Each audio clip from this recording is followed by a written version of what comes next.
ಖಾಸಗಿ ಶಾಲೆಗಳಿಗಿಂತ ಸರಕಾರಿ ಶಾಲೆಗಳಲ್ಲಿ ಗುಣಮಟ್ಟದ ಶಿಕ್ಷಣ ನೀಡುತ್ತಿದ್ದಾರೆ ಎನ್. ಜಿ. ಮನೋಹರ್ ಹೇಳಿಕೆ. ವಿಜಯನಗರ ಜಿಲ್ಲೆ ಹರಪನಹಳ್ಳಿ ತಾಲೂಕಿನ ಅರಸೀಕೆರೆ ಗ್ರಾಮದ ಶಾಂತ ಪ್ರಕಾಶ ನಗರ ಶಾಲೆಯಲ್ಲಿ ಶಾರದಾ ಪೂಜೆ ಹಾಗೂ ಶಾಲಾ ವಾರ್ಷಿಕೋತ್ಸವ ಕಾರ್ಯಕ್ರಮ ಹಮ್ಮಿಕೊಳ್ಳಲಾಗಿತ್ತು. ಮುಖ್ಯ ಅತಿಥಿಗಳಾಗಿ ಪ್ರೌಢಶಾಲಾ ಶಿಕ್ಷಕರ ಸಂಘದ ಅಧ್ಯಕ್ಷರಾದ ಎನ್. ಜಿ. ಮನೋಹರ್ ಮಾತನಾಡಿ, ಈ ಶಾಲೆಯಲ್ಲಿ ಗುಣಮಟ್ಟದ ಶಿಕ್ಷಕರು ಶಿಕ್ಷಣ ನೀಡುತ್ತಿದ್ದಾರೆ. ಎಲ್ಲಾ ರಂಗದಲ್ಲಿ ಮಕ್ಕಳು ಸ್ಪರ್ಧೆಯಲ್ಲಿ ಭಾಗವಹಿಸಿ ಪ್ರಶಸ್ತಿಗಳನ್ನು ಗೆಲ್ಲುತ್ತಿದ್ದಾರೆ. ಹಾಗಾಗಿ ಖಾಸಗಿ ಶಾಲೆಗಳಿಗಿಂತ ಸರ್ಕಾರಿ ಶಾಲೆಗಳಲ್ಲಿ ಶಿಕ್ಷಕರು ಈ ಶಾಲೆಯಲ್ಲಿ ಗುಣಮಟ್ಟದ ಶಿಕ್ಷಣ ನೀಡುತ್ತಿದ್ದಾರೆ. ಶಿಕ್ಷಣದ ಜೊತೆಗೆ ಪೋಷಕರು ಸಂಸ್ಕಾರ ನೀಡಬೇಕು, ಆಗ ಮಾತ್ರ ಪ್ರಗತಿ ಹೊಂದಲು ಸಾಧ್ಯ ಎಂದು ಹೇಳಿದರು. ಯುವ ಮುಖಂಡರಾದ ಪ್ರಶಾಂತ್ ಪಾಟೀಲ್ ಕಾರ್ಯಕ್ರಮ ಉದ್ಘಾಟಿಸಿ ಮಾತನಾಡಿ, ಈ ಶಾಲೆ ಪ್ರಾರಂಭದಲ್ಲಿ 5 ವಿದ್ಯಾರ್ಥಿಗಳಿದ್ದು 20 ವರ್ಷಗಳಲ್ಲಿ 250ಕ್ಕೂ ಹೆಚ್ಚು ಮಕ್ಕಳು ಓದುತ್ತಿದ್ದಾರೆ. ಕೇವಲ ಸಂಖ್ಯೆಯಲ್ಲಿ ಬೆಳೆಯದೆ ಶಿಕ್ಷಣ ಗುಣಮಟ್ಟದಲ್ಲಿ ಬೆಳೆದಿದೆ.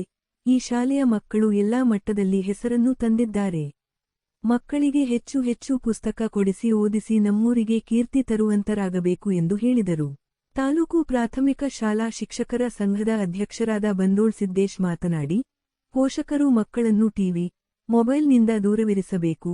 ಶಿಕ್ಷಕರು ಮಕ್ಕಳಿಗೆ ಉತ್ತಮ ಶಿಕ್ಷಣ ನೀಡಬೇಕು ಎಂದು ಹೇಳಿದರು. ಈ ಸಂದರ್ಭದಲ್ಲಿ ಶಾಲಾ ಮಕ್ಕಳಿಂದ ಸಾಂಸ್ಕೃತಿಕ ಕಾರ್ಯಕ್ರಮಗಳು ನಡೆದವು. ಇದೇ ಸಂದರ್ಭದಲ್ಲಿ ಎಸ್. ಡಿ. ಎಂ. ಸಿ. ಅಧ್ಯಕ್ಷ ರಮೇಶ್ ಅಧ್ಯಕ್ಷತೆ ವಹಿಸಿದ್ದರು. ಗ್ರಾಮ ಪಂಚಾಯಿತಿ ಅಧ್ಯಕ್ಷರಾದ ಹಾಲಮ್ಮ ನಾಗರಾಜ್, ಸರ್ಕಾರಿ ನೌಕರರ ಗೌರವ ಅಧ್ಯಕ್ಷ ಎನ್. ಟಿ. ಸೋಮಪ್ಪ, ಮುಖ್ಯ ಗುರುಗಳಾದ ಅನುಸೂಯ, ಶಿಕ್ಷಕ ಬಸವರಾಜ್, ವಕೀಲರಾದ ಡಾ. ಎಂ. ಸುರೇಶ್, ಗ್ರಾಮ ಪಂಚಾಯಿತಿ ಸದಸ್ಯರು, ಎಸ್. ಡಿ. ಎಂ. ಸಿ. ಸದಸ್ಯರು, ಶಾಲಾ ಶಿಕ್ಷಕರು, ಊರಿನ ಮುಖಂಡರು ಹಾಗೂ ಶಾಲಾ ಮಕ್ಕಳು ಹಾಜರಿದ್ದರು. ವರದಿ ಮಹೇಶ್ ಅರಸೀಕೆರೆ, ಕೇಸ್ ನ್ಯೂಸ್ ಅರಸೀಕೆರೆ. ಗಣಿತ ಕಲಿಬೇಕು, ಕನ್ನಡ ಕಲಿಬೇಕು, ಮಗ್ಗಿ ಕಲಿಬೇಕು ಅಂತ ನಾವೇನ್ ಹೇಳ್ತೀವಲ್ಲ, ಆ FLN ಅಂತಕ್ಕಂಥ ಒಂದು ಹಬ್ಬ ಇತ್ತು ಬೆಳಿಗ್ಗೆ ಹರಪನಹಳ್ಳಿ ಒಳಗೆ. ನಿಮ್ಮ ಶಾಲೆ ಶಿಕ್ಷಕರು ಭಾಗವಹಿಸಿದ್ರಲ್ಲಿ ಅಲ್ಲಿ ಇಂಗ್ಲಿಷ್ ಗ್ರಾಮರ್ನೊಂದಿಗೆ ಎಲ್ಲ ವಿಷಯ ವಿಜ್ಞಾನದ ಚಟುವಟಿಕೆಗಳೊಂದಿಗೆ ಭಾಗವಹಿಸಿದ ನಾನು ಕೇಳಿದೆ. ಇವತ್ತಿನ ಸಾಯಂಕಾಲ ಕಾರ್ಯಕ್ರಮ ಇದೆ, ಇಲ್ಲದಿರಲ್ಲ ಸರ್ ಅಂತ. ಸರ್, ಈ ಕಾರ್ಯಕ್ರಮ ಗುಣಾತ್ಮಕ, ಅದು ಸಾಂಸ್ಕೃತಿಕ, ಎರಡರಲ್ಲೂ ನಮ್ಮ ಶಾಲೆ ಫಸ್ಟ್ ಇದೆ ಸರ್ ಅಂತ ಶಿಕ್ಷಕರು ಹೆಮ್ಮೆಯಿಂದ ಹೇಳ್ಕೊಂಡ್ರು.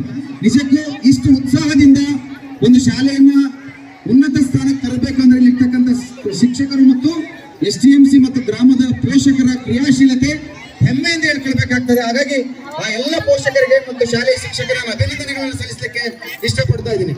ನಿಜಕ್ಕೂ ಕುಂಭಮೇಳ ಇತ್ತು ಮೊನ್ನೆ, ಕುಂಭಮೇಳ ನೆನಪಾಯ್ತಾ? ಎಷ್ಟು ವರ್ಷಕ್ಕೊಂದ್ಸರಿ ನಡೀತದು?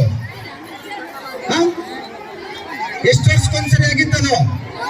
144 ವರ್ಷನಾ? ನೀವೆಲ್ಲ ಏನ್ ಸಾಧನೆ ಮಾಡಿದಿರಿ ಅಂತ ತೋರಿಸ್ಬೇಕಲ್ವಾ?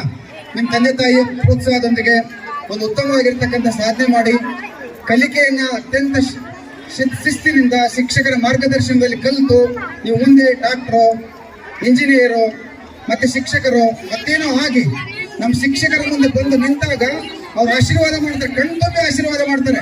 ನಿಮ್ಮ ತಂದೆ ತಾಯಿಗಿಂತ ಹೆಚ್ಚು ಸಂತೋಷ ಪಡೋರು ಯಾರು ನಿಮಗೆ? ನಮ್ಮ ಶಿಕ್ಷಕರು. ಹಾಗಾಗಿ ಇನ್ನು 15 ವರ್ಷ ಆದ್ಮೇಲೆ ಒಳ್ಳೆ ಶಿಕ್ಷಕರಾಗಿ ಈ ತಾಲೂಕಿಗೆ, ಈ ಶಾಲೆಗೆ ಕೀರ್ತಿ ತರ್ತಕ್ಕಂಥ ನಿಟ್ಟಿನಲ್ಲಾಗಿ ಸಮಾಜಕ್ಕೆ ಒಳ್ಳೆ ಹೆಸರು ತರ್ರಿ. ಆ ಮೂಲಕ ನಿಮ್ಮನ್ನು ಕಲಿಸಿದ ಗುರುಗಳು ನಿಮ್ಮ ಹಾರೈಸುವಂತೆ ಮಾಡ್ರಿ ಅಂತ ಹೇಳ್ತಾ, ಈ ಸಂದರ್ಭದಲ್ಲಿ ಎಲ್ಲ ಕುತೂಹಲ ಎದಕ್ಕಿದೆ ಅಂತ ಗೊತ್ತಿದೆ, ನಾನು ಹೆಚ್ಚು ಮಾತಾಡ್ಲಿಕ್ಕೆ ಹೋಗೋದಿಲ್ಲ. ಅದಕ್ಕೆ ನನಗೆ ಋಣಾನುಬಂಧ, ಬಹುಶಃ ಈ ಶಾಲೆಯಲ್ಲಿ ಇಲ್ಲಿ ಮಾತಾಡ್ಲಿಕ್ಕೆ ಅವಕಾಶ ಸಿಕ್ಕೋದು ನನ್ನ ಋಣಾನುಬಂಧ.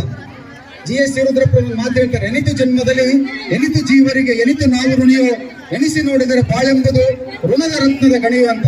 ಬಹುಶಃ ನಿಮ್ಮೊಂದಿಗೆ ಕೂತು ಒಂದು 10 ನಿಮಿಷ ಮಾತಾಡ್ಲಿಕ್ಕೆ ಅವಕಾಶ ಕೊಟ್ಟಿದ್ದ ಭಗವಂತನ ಆಶೀರ್ವಾದ. ಹಾಗಾಗಿ ಈ ನೆಲದಲ್ಲಿರ್ತಕ್ಕಂಥ ನಾವುಗಳು ನೀವುಗಳೆಲ್ಲ ಪುಣ್ಯ.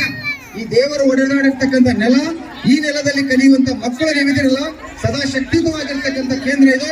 ಇಲ್ಲಿ ಕಲಿತಂತವ್ರು ಯಾರಿಗೂ ಸಹ ನಷ್ಟ ಆಗಲ್ಲ ಅಂತ ಮಾತು ಹೇಳ್ತಾ ನನಗೆ ಮಾತಾಡ್ಲಿಕ್ಕೆ ಅವಕಾಶ ಕೊಟ್ಟಿದ್ದ ನಮ್ಮೆಲ್ಲರಿಗೂ ಹೃತ್ಪೂರ್ವಕವಾಗಿರ್ತಕ್ಕಂಥ ಧನ್ಯವಾದಗಳು.